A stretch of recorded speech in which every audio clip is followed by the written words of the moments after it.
والتعلم والتعليم والتذكر والتفكير والنفع والانتفاع والإفادة والاستفادة والحث على التمسك بكتاب الله وسنة رسول الله صلى الله عليه وسلم والدعاء إلى الهدى والدلالة على الخير ابتغاء وجه الله وثوابه ومرضاته وقربه إلى حضرة حبيبنا وشفيعنا قرة أعيننا سيدنا محمد بن عبد الله صلى الله عليه وسلم ثم إلى روح آله وأصحابه وآل بيته وذريته والتابعين ومن تبعهم بإحسان إلى يوم الدين خصوصا إلى روح الحبيب عبد الله بن علوي الحداد وأصوله وفروعه ثم إلى روح مشايخنا ومعلمينا جميع الأولياء والصالحين مكان مشارق الأرض المغاربها ووالدينا ووالديكم وأمواتنا وأموات أموات المسلمين أجمعين أن الله يغفر له ويرحمهم ويعلي درجاتهم من الجنة ويعيد علينا من بركاتهم وأسرارهم وأنوارهم وعلومهم ونفعاتهم في الدين والدنيا والآخرة وأن الله يتقبل صيامنا وقيامنا وركوعنا وأعمالنا الصالحة في شهر رمضان ويوفقنا لليلة قدر ويعيد علينا رمضان سنين بعد سنين وعن بعد عام على هدينا وعلى كل نية صالحة جامعة لخيرات الدنيا والآخرة وعلى من مشايخنا وإلى حضرة النبي المصطفى محمد صلى الله عليه وسلم. الفاتحة.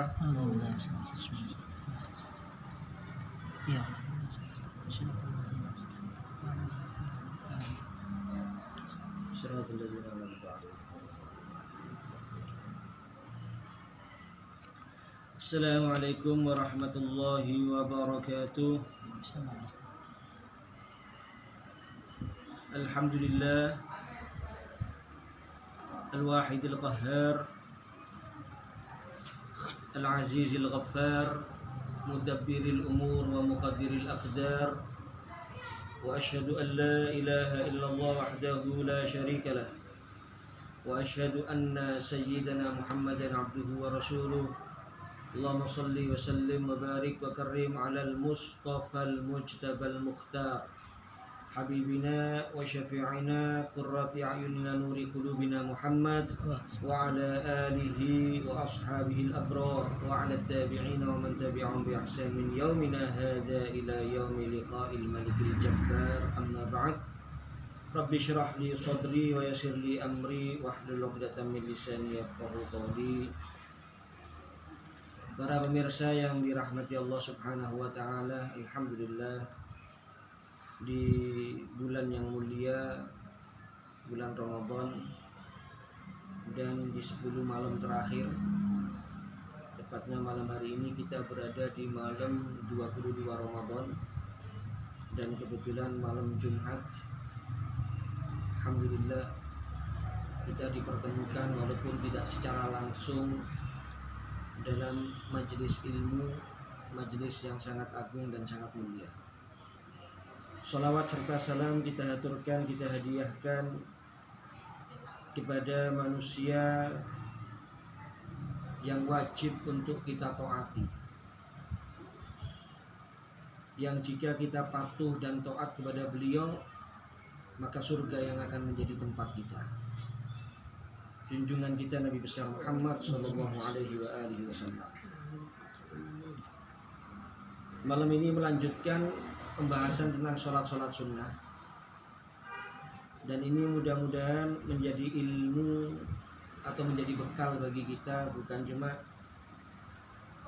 untuk di bulan Ramadan saja, tapi dalam sisa hidup kita secara keseluruhan.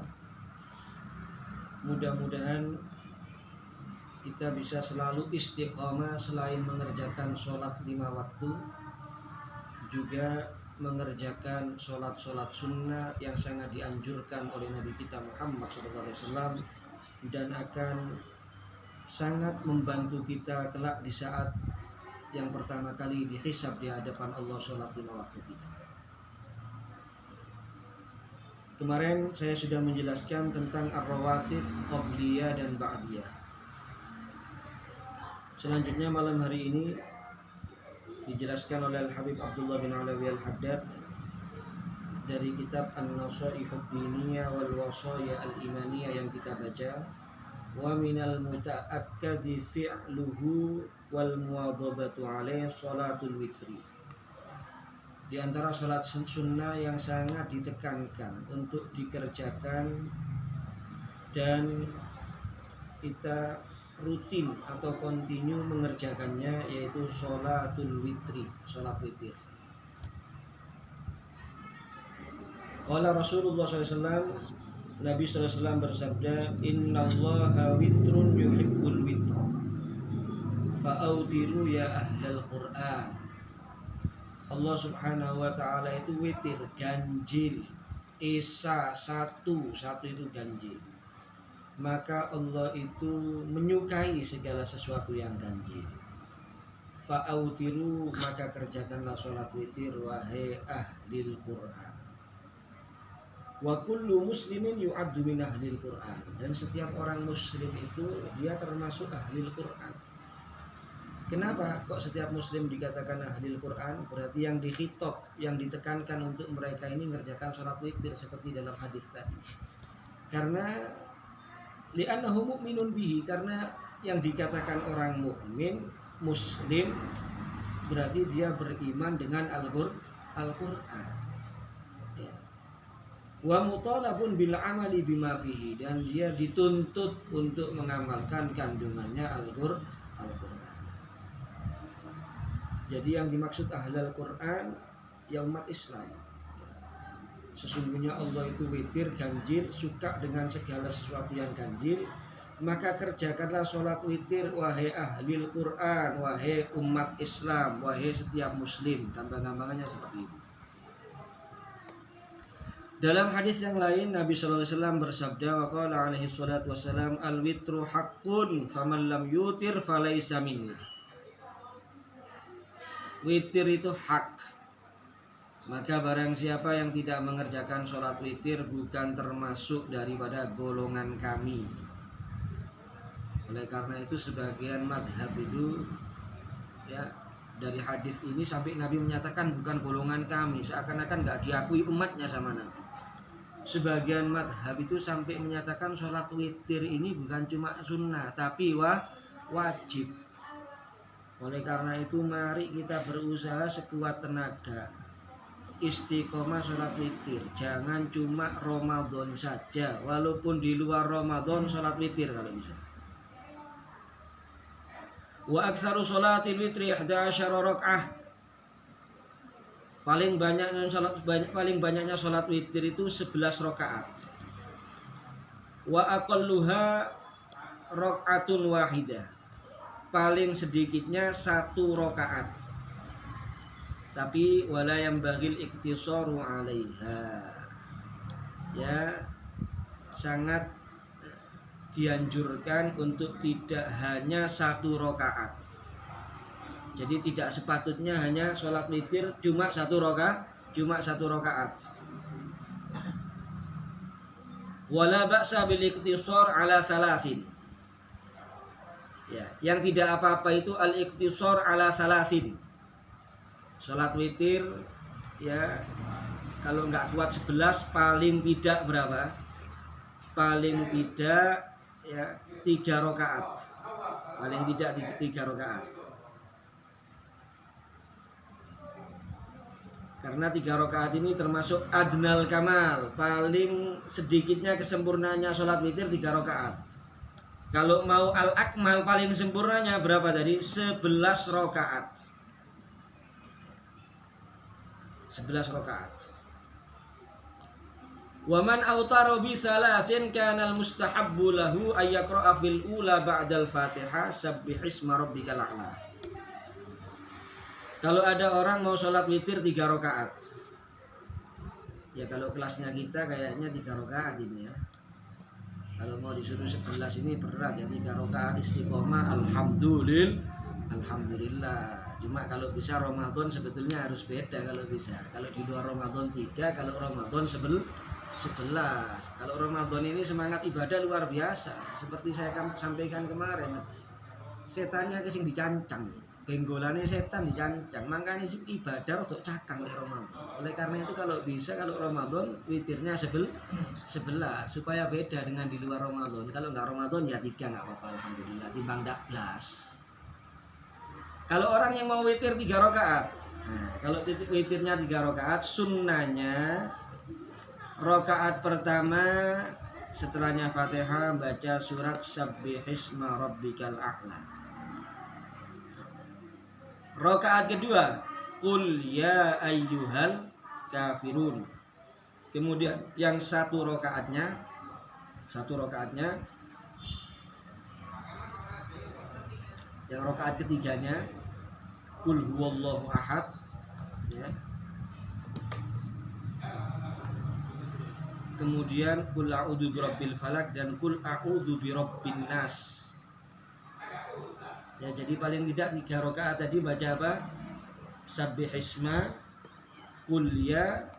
Kemudian rakaat yang satu rakaatnya yang terakhir Qul huwallahu ahad, Qul a'udzu birabbil falaq dan Qul a'udzu birabbin nas. Yang rakaat-rakaat yang lainnya nggak ada ketentuan surat yang sunnah. Terserah mau baca surat apa saja silakan.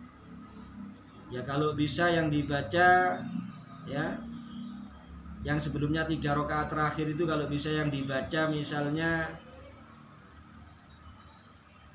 surat-surat pendek juga ya nggak ada masalah. Tapi kalau memang hafal surat-surat panjang ya afdolnya surat-surat panjang ya, karena lebih panjang surat yang dibaca kalau sholat sunnah itu lebih afdol, apalagi sholatnya posisi berdiri. 1 huruf kalau baca Quran dalam sholat itu 100 kalau posisi berdiri. Lain dengan posisi duduk. Kalau posisi duduk 1 huruf 50. Kalau di luar sholat punya wudhu 25, nggak punya wudhu 10. Itu fadhail dalam bacaan Al-Qur'an. Itu semua kalau di luar Ramadan. Kalau Ramadan ya insya Allah dilipat gandakan sama Allah SWT. Jadi yang 3 rakaat ada ketentuan surat yang dibaca sunnahnya apa. Dan ini yang terakhir kalau memang mau lebih dari 3 rakaat sholatnya. Paham? Yang terakhirnya 3 rakaat terakhirnya Sabbihisma, Qul ya. Kemudian rakaat terakhirnya penutupnya Qul huwallahu ahad, Qul a'udzu birabbil falaq dan Qul a'udzu birabbin nas. Yang sebelumnya kalau mau 11 silakan mau baca surat apa saja. Lebih panjang surat yang dibaca kalau memang hafal atau pegang Quran ya lebih afdol. Lebih afdol. Karena ketika kita sholat sunnah baca surat yang panjang-panjang sangat dianjurkan. Lain kalau kita jadi imam. Kalau jadi imam jangan panjang-panjang. Imami sholat maghrib baca kahfi misalnya sama waqi'ah, insya Allah nggak ada makmumnya insya Allah. Dan itu nggak baik seperti itu. Kalau jadi imam jangan seenaknya sendiri. Lek jadi ini wong Jawa ojo sakarepe dhewe. Pikir makmumnya yang di belakang.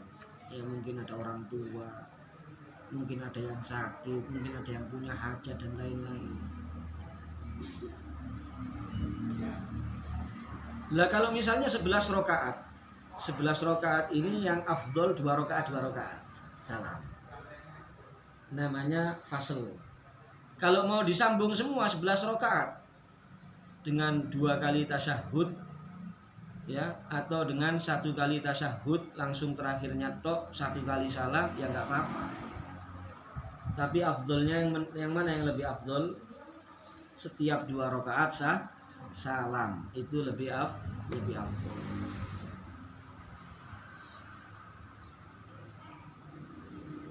Kapan masuk waktunya sholat witir? Masuk waktunya sholat witir itu setelahnya sholat isya, setelahnya ngerjakan sholat isya sampai terbitnya fajar shodiq. Jadi kalau belum sholat isya tidak bisa sholat witir. Ya. Oh, mau terawih ini 6:30. Witir diisi apa wis tak tutup nosek 8 kok berarti kali nambahi 3 tok ambil imami jangkep 11 wis gak iso. Kecuali kalau sudah sholat isya sendiri berjamaah mungkin sama istrinya, baru dia sholat witir 8, mungkin ikut terawih di masjid tinggal nambahi 3 witirnya. Lu belum terawih witir dulu nggak apa-apa. Kalau Ramadan nggak apa-apa, karena sholat witir itu masuknya Ramadan ataupun di luar Ramadan, yang penting setelah ngerjakan sholat isya itu masuk waktunya sholat witir. Lah kalau orang musafir jamak takdim misalnya maghrib sama isya di jamak takdim, isyanya belum manjing, belum masuk waktunya isya, apa bisa sholat witir? Pertanyaannya, jawabannya bisa. Walaupun isyanya jamak takdim, yang penting patokannya setelah ngerjakan sholat isya.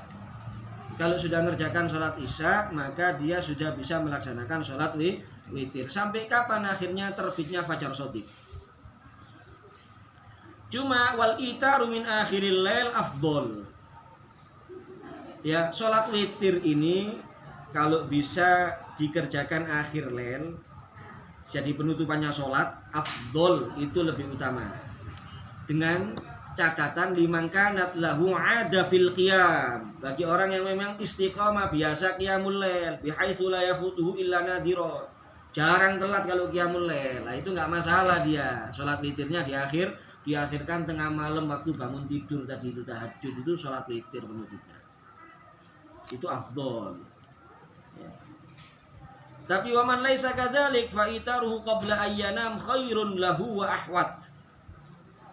Adapun kalau orang tidak punya kebiasaan qiyamul lail, akeh bablasi. Ya, kecuali Ramadan tok qiyamul lail ya krono sahur, gak qiyamul lail gak sahur. Maka kalau seperti itu ya, maka qiyamul lailnya kalau nggak pasti, apalagi sering nggak qiyamul lail, sudah untuk lebih pasti nggak meninggalkan witir dan lebih hati-hati, ya dikerjakan di setelahnya sholat isya, sebelum tidur lah pokoknya dikerjakan. Nah, kalau dia memang sebelum tidur sudah sholat witir, misalnya 3 rakaat, tsumastaiqadha minal lail, kemudian tengah malam ternyata bangun, ya, kemudian ingin sholat, maka nggak apa-apa dia sholat lagi. Cuma sunnah sholat witir itu dijadikan terakhir. Kalau misalnya dia sebelum tidur sudah sholat witir, bangun tidur qiyamul lail, ya tahajud mau sholat lagi, silakan. Mau diniati witir pun nggak apa-apa, yang 8 ditambahin nggak apa-apa.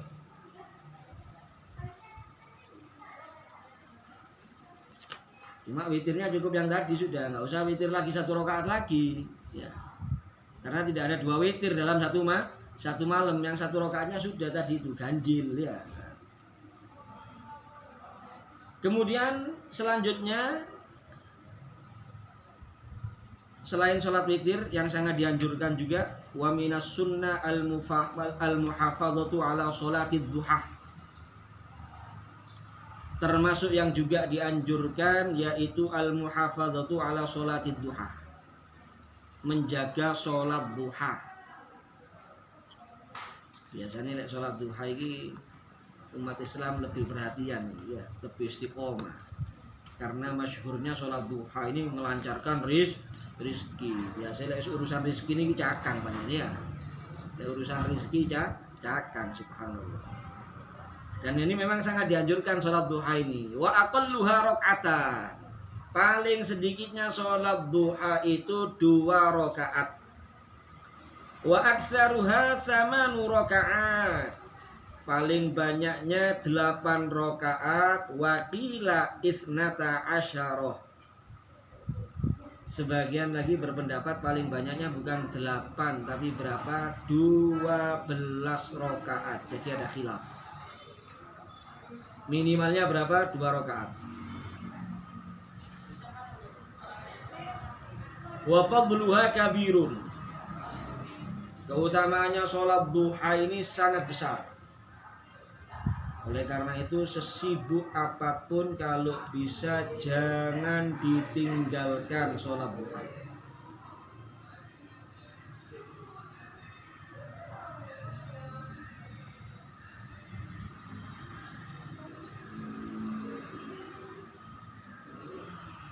Kapan waktunya sholat duha? Kapan waktunya sholat duha?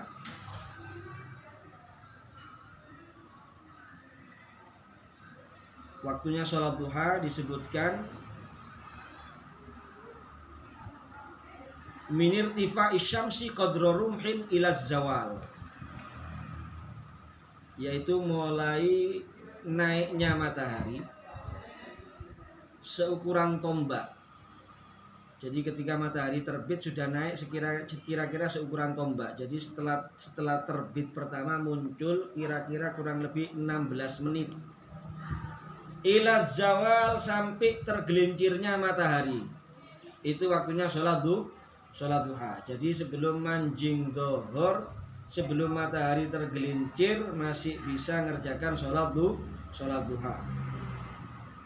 Cuma yang afdol, yang baik ngerjakan sholat duha itu idza madha rub'un nahar. Kalau sudah berlalu seperempat daripada waktu pagi tadi itu.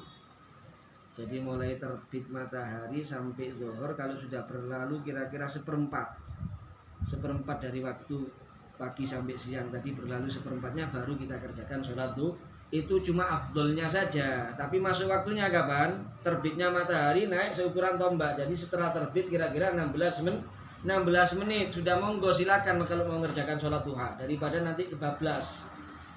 Apalagi Ramadan ya, biasanya pagi tidur bangunnya 1:30, bangunnya jam 1 siang, akhirnya gak sholat duha. Kalau kepingin aman ya sebelum tidur pagi itu yang penting sudah masuk waktunya sholat duha dulu baru tidur. Minimalnya tadi 2 rakaat, paling banyaknya tadi ada khilaf 8, ada sebagian menyatakan 12 rakaat. Tapi paling tidak adna kamaliha, paling sedikitnya kesempurnanya sholat duha arbaun, yaitu 4 rakaat. Jadi kalau bisa ya ini adnal kamal, ini paling rendahnya kesempurnanya sholat duha. Seperti tadi witir, adnal kamalnya berapa? 3, sempurnanya 11. Duha kalau mau sempurnanya sebagian berpendapat 8, sebagian berpendapat 12. Tapi paling minimal, paling tidak ya mendekati kesempurnaan berapa? 4 rakaat. 4 rakaat.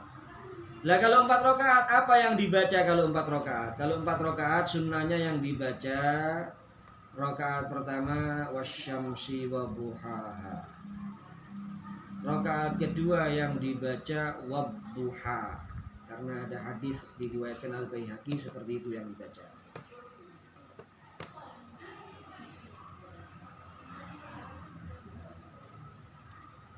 Kemudian kalau selebihnya baca apa? Selebihnya yang 2 rakaatnya lagi baca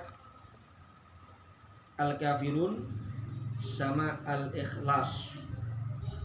Baca Al-Kafirun sama Al-Ikhlas. Itu kalau ngerjakan sholat duha 4 rakaat. Jadi yang ada riwayat surat yang dibaca apa? Asy-syamsi wa buhaha, rakaat pertama, rakaat keduanya wadduha, kemudian 2 rakaatnya lagi Al-Kafirun sama Al-Ikhlas. Ya, itu kalau ngerjakan 4 rakaat. Selebihnya ya surat-surat yang lain nggak ada masalah. Di antara fadilahnya sholat duha, dalam hadis Nabi SAW bersabda, yusbihu ala kulli sulama min ahadikum shadaqah.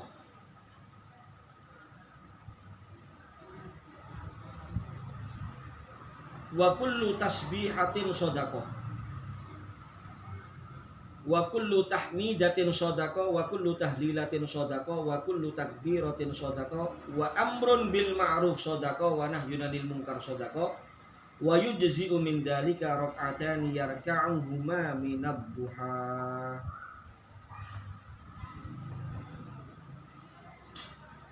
Nabi menyatakan apa? Ini tentang fadilahnya sholat duha. Jadi jangan dianggap cuma ngelancar rezeki gitu ya. Gak usah pikiran itu sebetulnya. Kita cari fadilah akhirat aja yang lebih kita pentingkan mestinya. Otomatis dunianya ikut nanti, jangan khawatir. Dunianya ikut insya Allah. Kadang-kadang ada orang kan bingung, saya sudah istiqomah setahun gak pernah pedot ini duha. Kok gak lunas-lunas saya utang ini si anu. Ya mungkin karena memang tujuannya artinya cuma urusan dunyot toh, akhirnya tambah tidak lunas utangnya. Kalau bisa fokus tujuannya untuk mencari ridhonya Allah sudah, itu yang paling inti. Jadi fadilahnya bukan cuma untuk melancarkan rezeki saja, banyak sekali keutamaan lain dari sholat duha. Ini diantaranya hadis ini. Ya. Tiap hari itu, tiap pagi, persendian yang ada pada setiap salah satu dari kalian sodakoh dituntut untuk disedekahi. Dalam tubuh kita ini ada persendian. Setiap persendian itu dituntut untuk disedekahi. Dan sodako itu caranya macam-macam. Sodako itu nggak harus hanya dengan uang, tidak. Kullu tasbihah sodako. Kita mengucapkan satu tasbih itu nilainya sodako. Kullu tahmidah sodako. Kita mengucapkan satu kali tahmid alhamdulillah itu sodako. Kullu tahlilatin kita mengucapkan tahlil la ilaha illallah satu kali itu sodako. Kullu takbiratin sodako. Setiap kita mengucapkan takbir satu kali Allahu Akbar itu sodako. Wa amrun bil ma'ruf sodako. Amr ma'ruf, kita merintah orang berbuat baik itu sodako. Wa nahyun 'anil munkar sodako. Melarang orang dari kemungkaran itu juga sodako. Wa yujzi'u min dzalika rak'atan yarka'uhuma minad duha. Dan cukup untuk mengganti itu semua tadi sedekah untuk persendian yang ada dalam tubuh salah satu setiap kita ini cukup diringkes, diganti ya, disedekahinya dengan 2 rakaat saja yang dikerjakan daripada sholat duha. Tiap kita ngerjakan sholat duha sama dengan kita sudah mensedekahi persendian yang ada dalam tubuh kita.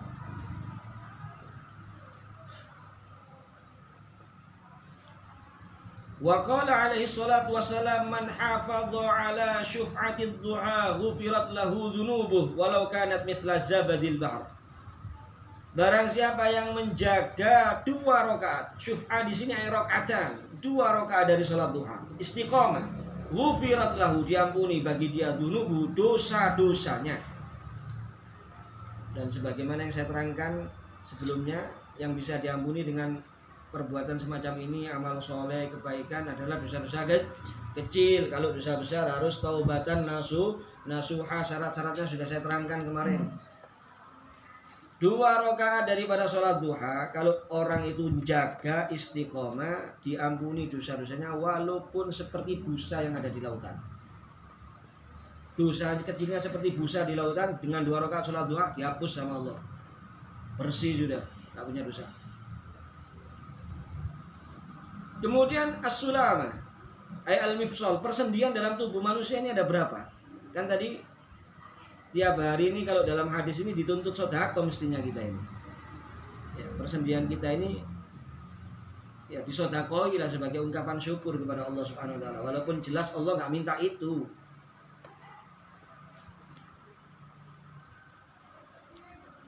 Ada berapa persendian dalam tubuh manusia? Sejumlah hitungan hari dalam tahun. 360 persendian. Salasumia wasituna mifsolan bi'adadi ayyamis sanah. Subhanallah ya. Jadi persendian ada dalam tubuh kita ini ya, silakan kalau yang ahlinya dokter misalnya medis ya mau ngecek apa benar ini hadisnya Nabi, keterangannya Nabi atau keterangannya para ulama ini yang sumbernya dari Nabi ada 360 persendian dalam tubuh manusia, ya silakan kalau mau diteliti, diadakan riset, yakin benar nggak mungkin ini. Jadi 360 persendian itu dengan 2 rakaat sholat duha sama dengan sudah kita sedekahi semuanya. Waktu sama sholatul duha sholatul awabin. Sholat duha ini disebut sholatul awabin. Kasolah bainal isya'in, sama dengan sholat di antara waktu maghrib dan isya, disebut sholatul awabin. Al-awabin itu apa? Al-awab itu warraja'u ilallah fi awqatil ghaflah. Orang-orang yang kembali kepada Allah di saat waktu itu banyak orang lalai kepada Allah Subhanahu wa ta'ala. Karena 2 waktu duha itu antara pagi sampai zuhur banyak orang sibuk dengan dunia. Demikian juga di antara maghrib dan isya banyak orang sibuk dengan dunia, lupa kepada Allah. Kalau ada orang ibadah di 2 waktu ini disebut al-awwab ay ar-raja, orang yang kembali kepada Allah Subhanahu wa taala. Salat-salat sunnah yang dikerjakan di 2 waktu ini disebut sholatul awwabi. Jadi salat duha ini juga disebut sholatul awwabin, sama dengan sholat di antara maghrib dan isya. Amal awal yang pertama, kenapa kok banyak orang lalai? Fali ikbabin nasbi alal ma'aish wal makasib dunyawiyah, karena itu jam kerja kalau bahasa kita. Pagi sampai zuhur itu jam kerja, waktunya cari apa? Nafkah. Sibuk masing-masing dengan pekerjaannya, yang dagang, yang di kantor. Wa amma tsani, yang kedua, kenapa? Falistighalin nas fihi birruju ilal manazil wa tanawulil at'imah, karena orang sibuk pulang dari pekerjaan. Jadi banyak orang lupa kepada Allah karena apa? Sibuk pulang mungkin ya. Balik dari toko, balik dari perusahaan, balik dari kantor. Kemudian juga sebagian sibuk dengan makan, kadang itu jam makan ya, bagi mereka. Faman raja'a ila Allah wastaiqadha li ta'atihi fi hadhil awqat kana 'indahu subhanahu bimakan. Maka orang yang di waktu-waktu manusia ini lalai semuanya karena kesibukan masing-masing, kok ada orang yang masih ingat kepada Allah, ibadah kepada Allah, ya, maka orang ini punya kedudukan di sisi Allah Subhanahu wa taala. Ya, ini saja, mudah-mudahan bermanfaat. Kita sambung pertemuan yang akan datang insyaallah. Terakhir kita akan menjelaskan mengenai shalatut tasbih insyaallah di pertemuan yang akan datang. Wal afu minkum, assalamualaikum warahmatullahi wabarakatuh.